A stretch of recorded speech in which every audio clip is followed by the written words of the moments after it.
Welcome to Sportpen. Today we're diving deep, really deep, into the story of a true sports legend, Paavo Nurmi. Yeah, not just looking at stats, though those are impressive enough. Exactly. We want to trace those key moments, that incredible determination, the performances that just changed the game and made him, well, iconic. And understand what greatness really means in sports, how figures like Nurmi just rewrite the whole narrative. So the mission today, figure out how Nurmi became Nurmi.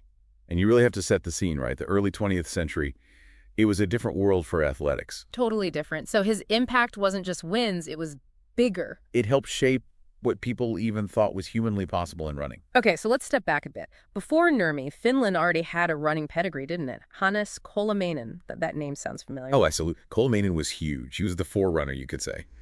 Finland's first Olympic gold in 1912. That's the one. And then he comes back and wins marathon gold in 1920. He really put Finnish distance running on the map, established that reputation. He sort of lit the fuse. Exactly. He set the stage for what was to come. And then comes Nurmi's coach, Lauri Pikala, the guy behind the interval training. Pikala. Now, interval training feels standard now, but back then, It was pretty radical, I imagine. completely. It was a revolutionary idea, mixing these fast bursts with recovery jogs, plus the longer runs. It was a whole new system. And it clearly worked. I mean, Nurmi holding world records in the mile, 5K, and 10K all at the same time. Right. That's the proof, isn't it? It just showed how incredibly effective that training was. It changed endurance training fundamentally. Makes you wonder, was there something else going on? I've heard about this Finnish idea, sisu. Sisu. Yeah, it's crucial, I think. It's hard to translate perfectly. Like grit, but more. Kind of. It's this mix of commitment, stubbornness almost, fearlessness, and just this willingness to push through pain, real endurance. You can't measure it, but you could see it in Nurmi. Definitely. Yeah. That relentless drive, race after race. Imagine the mental strength needed. That's sisu. Okay, let's jump to the Olympics. 1920, 1924. Paris 24 especially. That's exactly 100 years ago now. That feels like where the legend really exploded. Paris 24 was. Wow. Wow. Just peak Nurmi. Gold in the 1,500 meters. Okay. Then gold in the 5,000 meters. Right. And then he wins both the individual and the team cross-country events. 4 golds in that kind of heat and those conditions. It was an astonishing display of dominance. Hard to even compare to modern athletes, given the circumstances back then. He wasn't just winning. He was setting a new standard. But didn't the Finnish team officials stop him from running the 10,000 meters? Yeah. That's another famous part of the story. Why? Were they worried he'd just collapse? Basically, yeah. Concerned about burnout. Yeah. He'd already run so much you can kind of see their point, even if it leaves you wondering what if. True. But even without the 10K, what he did was, well, insane. Utterly. And get this, during those Paris Games, he set 2 Olympic records within the space of about an hour. Wait, 1 hour? 1 hour. Go out, break a record, recover just a bit, go out again, break another record. That's barely believable. That's not just fitness. That's something else entirely. Exactly. Another level. So after Paris, he takes this show on the road to America.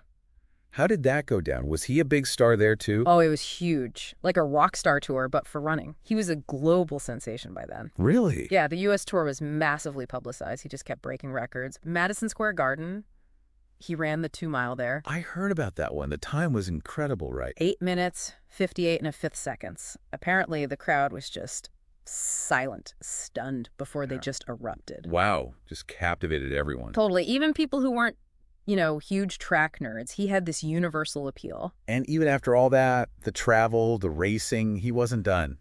Amsterdam Olympics, 1928. He's back. He is. And despite those burnout concerns years earlier, he comes back and wins gold in the 10,000 meters. The event they wouldn't let him run in 24. The very one. Huh. Talk about sustained excellence. That gave him 9 Olympic golds in total. 9. That puts him in unbelievably rare company. Absolutely. Just phenomenal staying power and dedication. And we should mention his rival, Ville Ritola, another Finn piling up medals. Right. Ritola was amazing, too. Won multiple medals in both 24 and 28.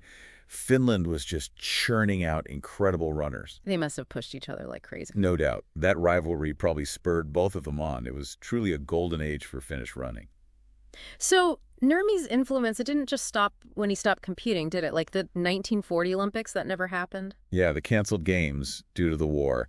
The plan was for Nurmi to lead this procession of 50 Finnish gold medal winners. 50! Wow. Yeah, it just shows his stature, you know.